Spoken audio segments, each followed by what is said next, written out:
고열과 전신발진이 특징인 가와사키 병에 대한 강의까지 듣고 오셨습니다. 이렇게 원인 불명의 질환이지만 체질에 따른 치료를 하면 개선이 가능하다는데요. 박사님, 어떤 치료 사례 있었을까요? 네, 오늘 말씀드린 치료 사례는 7살 여자 어린이의 사례입니다. 굉장히 고열이 심해서 고생을 많이 하던 이러한 어린이인데 한의학적인 치료를 받고 좋아진 경우가 있었는데요. 얼굴이 검은 듯 푸른 듯 이런 안색을 띠고 있었고요. 귀와 눈이 크게 생겼고 얼굴은 갸름하게 달걀형으로 생겼고 마른 체질이었습니다.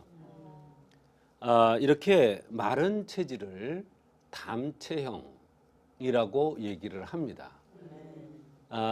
또 목체형이라고 그러는데 이 목체형은 간과 연관돼서 여러 가지 병이나 가와사키병도 올 수 있다는 그러한 얘기가 되었는데요. 이 어린아이는 특징적으로 이 열이 나기 시작하기 전에 어떤 전조 증상이 있었습니다. 생식기 쪽으로 가려운 이런 현상이 나타났습니다. 어린아이가 생식기적으로 가렵다는 것은 이해가 되지 않지 않습니까? 그래서 이것은 선천적으로 생식기는 한의학에서 간에 속하니까 간에 열을 받아서 어떠한 균이 성에서 오는 소양증으로 보고 한의학적으로 이 어린이는 생긴 모습도 그렇고 또 나타난 증상도 그렇구나 이렇게 보고 치료를 시작한 것입니다. 근데 한의학에서 어린이가 음부 소양증이 있다는 것은 여러 가지를 시사하는 바가 크고 또 이것은 다른 병과 연관돼서 살펴보면은 그 큰 병이라도 원인이 정확하게 밝혀질 수가 있기 때문에 어린아이가 아래가 생식적으로 가렵다는 것은 대단히 중요한 그러한 증상 중에 하나가 되겠습니다. 네, 나이에 맞지 않는 증상이 생길 경우에는 정말 특별한 원인이 있을 수도 있는 거군요. 그렇습니다. 그렇다면 또 다른 증상 어떤 것들이 있었나요, 박사님? 네, 40도 되는 고열이 나서 병원을 갔더니 처음에는 감기 독감 같다고 하면서 해열제를 5일간을 투여했는데도 약기운이 살짝 있을 때만 잠시 떨어지는 듯 했다가 다시 오르곤 했던 것입니다. 그런데 열이 오를 때 약간 떨어져도 아이는 굉장히 괴로워했습니다. 아이들이 열이 날 때 우리가 우선적으로 생각해야 되는 것은 감기에 의한 열이냐, 체에서 위장과 연관된 열이냐, 또는 가와사키에 의한 열인지를 구별을 해야 되는데 이 구별하는 게 쉽지가 않습니다. 사실은 열이 하루 종일 나긴 하는데 이 어린이는 낮에는 잘 놀다가도 잠자다가 열이 나서 깬답니다. 그래서 시계를 보면 2시 또는 1시 반 이렇게 열이 시작된다는 것입니다. 그래서 열이 나면서 추워하고 굉장히 힘들어하고 잠을 자다가 깨서 괴로워서 하는 것을 보았는데 너무나 안타깝다고 했습니다. 그런 고열이 2, 3일 정도 계속되니까 발등에 반전처럼 발진이 시작되기 시작하였습니다. 그리고 다리가 아프다고 하였고 입술이 붉어지고 혀도 붉고 눈에 결막염처럼 붉게 충혈이 생겼답니다. 이제 병이 아주 본격적으로 심해지는 것이죠. 열이 심하면 발진이 나는데 열이 아주 본격적으로 심해지는 겁니다.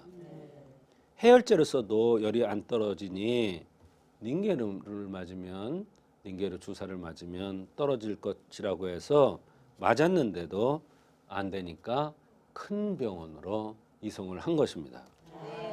근데 마침 가는 날이 일요일이라 응급실을 가니까 가사기병인 것 같은데 하면서 여러 가지 치료를 했는데 5일간 치료를 하는 가운데 여러 가지 치료를 하면서 아스피린도 먹였습니다. 그런데도 좋지가 않아서 대학병원으로 이송을 해서 열은 떨어졌으나 아이가 정상적이 아니고 컨디션이 좋지 않는 상태로 지냈다고 했습니다. 큰 병원에서 간다고 특별한 것은 있는 건 아니지만 그래도 너무 증상이 심하니까 마지막 대학병원까지 갔는데도 컨디션이 좋아지지 않은 상태에서 퇴원을 했던 것입니다. 아이의 열은 떨어졌지만 증상은 호전되지가 않았는데요. 네. 이렇게 한 달 동안이나 아스피린을 먹였는데요. 다른 부작용은 없었나요, 박사님? 네, 뭐 특별한 것은 없었다고 했습니다. 근데 문제는 3개월 후에 다시 고열이 나서 이번에는 저번에는 대학병원까지 다 해봤는데도 검사상 아무것도 안 나오고 애는 고열이 나고 고통스러워하니까 이번에는 한의학적인 치료를 위해서 한의원에 내원을 한 것입니다. 목이 아프고 40도 이상 고열이 난 지가 2일 정도 되었는데 감기 같기도 하고 해서 이렇게 약을 먹였는데 별 차도가 없었다고 했습니다. 해열제를 먹여도 열이 그 당시에만 조금 떨어지는 듯하고 그대로 아이는 고통스러워하고 열이 다시 나곤 했답니다. 열이 종일 나는 것 같은데 낮에는 힘들어하지 않는데 주로 새벽에 옷을 춥다고 그러면서 굉장히 힘들어하고 축 처지고 그러는 것이었습니다. 근데 특징적인 것은 열이 나면 특징적으로 배가 아프다고 그랬습니다.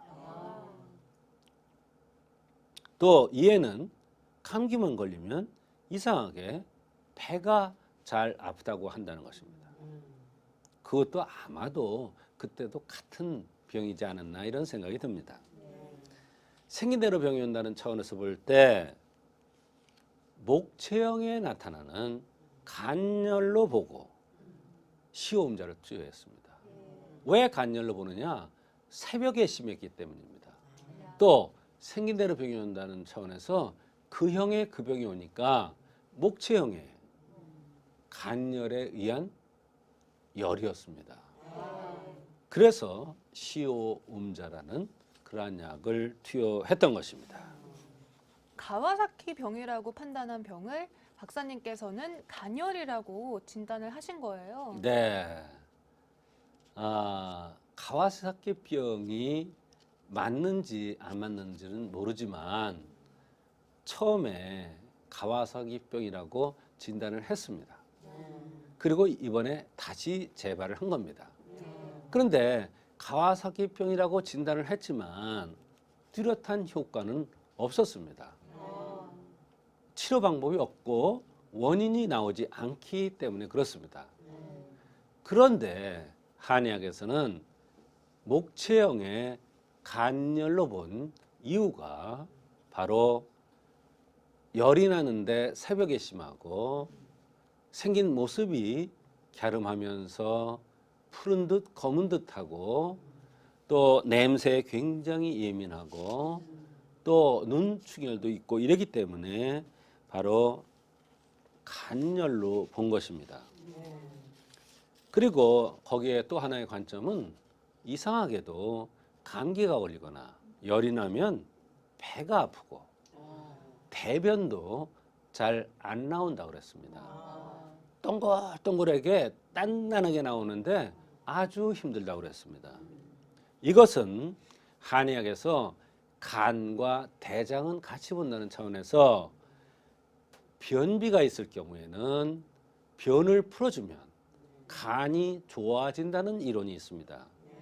그런데 간열에 쓰는 시오음자에는 특징이 대황이라는 약이 들어가는데 이 약이 바로 장을 좋게 해서 간을 좋게 해주는 간열을 내려주는 약입니다. 또 어린아이의 특징적인 것은 열이 나기 전에 며칠 전서부터 얼마 전서부터 생식기적으로 가려움증이 있었다는 이러한 여러 가지 관점에서 볼 때 바로 간열로 판단하고 시호음자를 투여한 것입니다. 말하자면 가와사키병은 맞는데 간열에 의한 가와사키병이죠. 그래서 변비가 왔었고 눈도 충혈됐고 새벽에 열이 났던 것입니다.